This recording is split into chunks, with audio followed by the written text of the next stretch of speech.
Cool.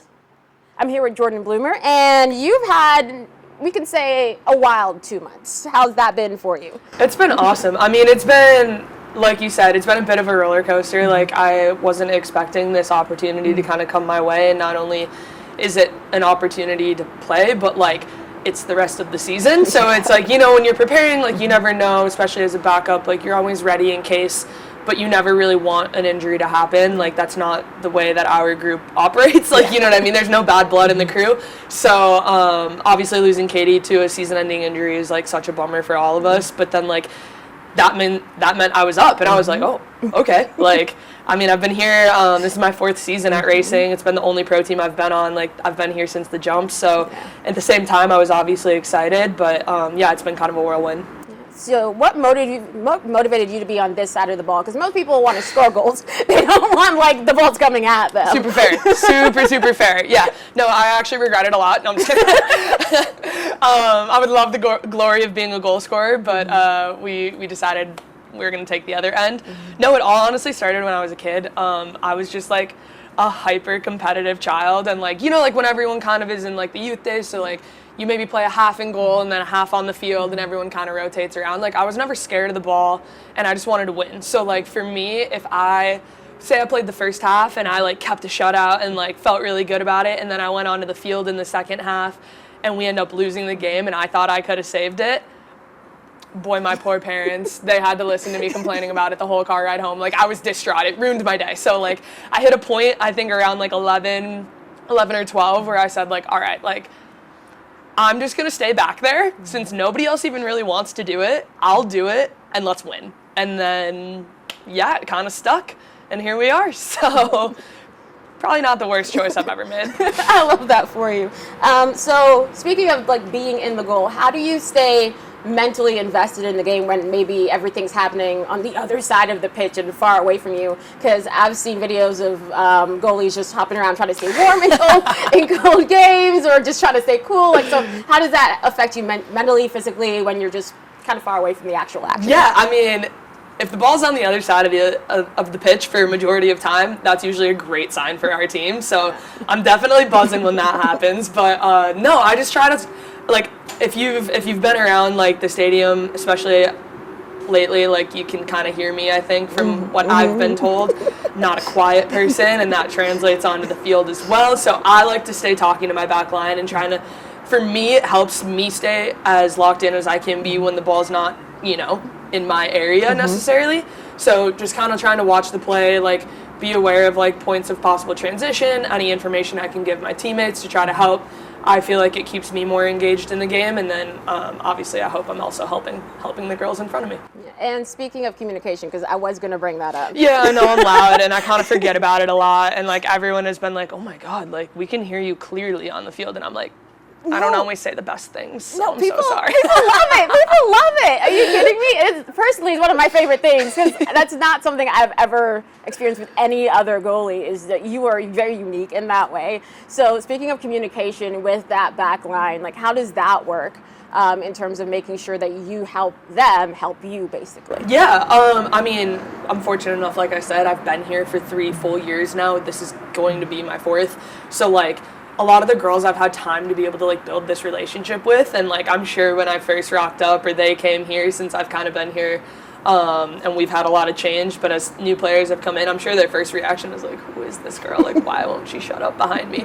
But now we've gotten to a point where, like, I know how to best talk to them, like, you know, what types of things to say, what tone to say it in, how to say it, when to say it, different things like that. So I've just been able to, like, kind of take training as an opportunity to develop really good relationships with the girls, and then, yeah, use that to the best I can. So it's been easy, honestly. And you, I don't know if you've noticed this, but every time something happens on the field, you always hype up the other players.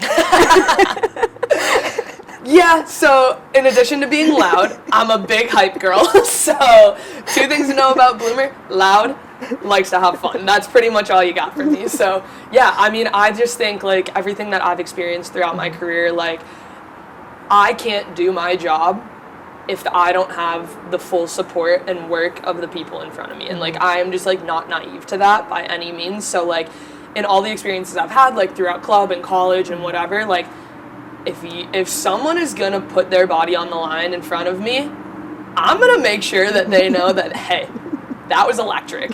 Please keep doing that, right? Because that just makes my job easier too.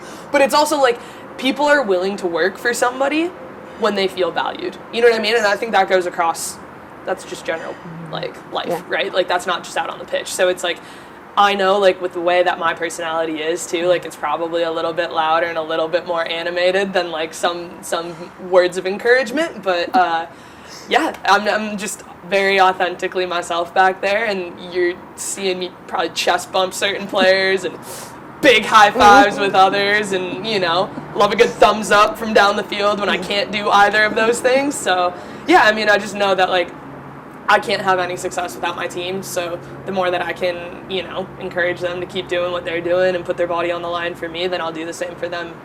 So speaking of having fun, how do you have fun off the pitch? What are you doing? Because you've been in Louisville for a while, so Yeah. what are you doing when you actually have some downtime for once? We love to go out to dinners, so the food scene, shout out to all the great restaurants here. I mean, we have definitely had some fantastic meals here, so it's like easy for us, you know, we get a little bit of off time. Group of girls, we'll go to dinners, you know, we like going to the men's games too when we can, honestly. Like, it's probably boring to say that we like to watch soccer in our free time from soccer, but we do, so having them is awesome. And then I low-key, like, when I'm not out being social and, like, you know, yapping, I actually love to read, and I love to cook. So those are kind of things that I like to do, like, on my own time, and, like, that's my little bit of, like, me time, downtime, and yeah. Okay, so what are you reading and what are you cooking? Okay, right now, so we have a little bit of a team book club going on. So Swabby picked this book. It's called Man's Search for Meaning. I've got a couple weeks to finish it. We're like, end of the month was our cutoff, so that's the current book I'm on. I'm about halfway through it. It's a little bit more like, it's a little bit more emotionally heavy than I typically read. It's about a man who endures World War II, like, Nazi concentration camp, and he's like a philosopher and, like, writes about his experience, post-camp experience, and it's, yeah, like, all about, like, the things he observed there and how people adapt and grow, and, like, you find ways to just kind of, like, endure hard things. And so it's super, super interesting, but that's not, like, my typical book. I do like nonfiction a lot, but I try to stay more lighthearted nonfiction. So I love to read, like, biographies, autobiographies, anything like that. And then you asked favorite thing to cook? Yeah. That's a tough one. So I like to host. Like, for myself, I don't make super exciting meals a lot, but if I have a couple of the girls over, we have this, like, pasta recipe that, like, the sauce is, like, blended cottage cheese with, like, the arrabbiata, like the spicy marinara, and then we do a bunch of fresh vegetables, like, saute that down and put it over some pasta and, like, make a little turkey meatball situation. Like, we love that meal. So it's not the most glamorous thing in the world, because I know blending, I'm trying to perfect my own red sauce, okay? Fair, so, like, we use jarred right now, but ideal world, cottage cheese, my homemade red sauce. I'll start making pasta soon, and then it'll be all scratch made. But no, we're just rocking a little bit of jarred stuff right now. But yeah, that's, like, one of our go-to meals when I have people over. I love that. So what does game day look like for you? Are you rocking to a certain playlist? Are you eating certain foods? Are you waking up a little bit later? Like, what are you doing? Yeah, so I mean, depends on kickoff time, but coffee is a non-negotiable, at least 2, probably 3. Because that's the other thing I do in my free time. I drink loads of coffee, so that doesn't change on game day.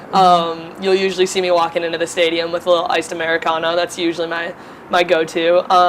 And then foods and stuff, I'm not, like, superstitious necessarily, so, like, I try to eat relatively similar meals, but I'm not, like, locked into anything. I have lately, because we do quite the, like, similar spread on the road, so I've been trying to kind of mimic that, and a lot of times I'll do, like, eggs and pancakes. So lately I've been ordering out from Con Huevos, so shout out Con Huevos. They got some great pancakes and eggs over there, so that's what I'll go pick that up, throw it in the fridge for later, and then that'll be my pregame meal. But otherwise, like, depends on the day. If family's in town, I'll hang out with them. If they're not, I'll probably go to a coffee shop, read, just kind of, like, have a slow morning, and then maybe nap. Like, I don't know. It's wherever the day takes me, really. I love that. Okay, last question for you. Message to the fans, because When I tell you the fans absolutely love you, they absolutely love you. So what is your message to them, especially as they support you through this whirlwind? Well, I guess first off, thank you. I mean, obviously being in my position, like, I was a little nervous. Like, nobody really knew who I was for 3 years, and then all of a sudden, one game over, and I'm in the goal, and people are probably like, "Yo, who is that?" So thank you for the support. It's been unbelievable, honestly, the responses that I've gotten after games and stuff. Like, I really feel so honored to have the support because I feel like I haven't necessarily earned it yet. You know what I mean? We're, 5-6 games into me actually being in the goal, so, like, I haven't really fully proven anything yet, and I just want to, like, I guess, yeah, just keep saying thank you and really, really appreciate the support and everyone coming out. It was awesome talking to you. Well, thanks so much. I had a great time.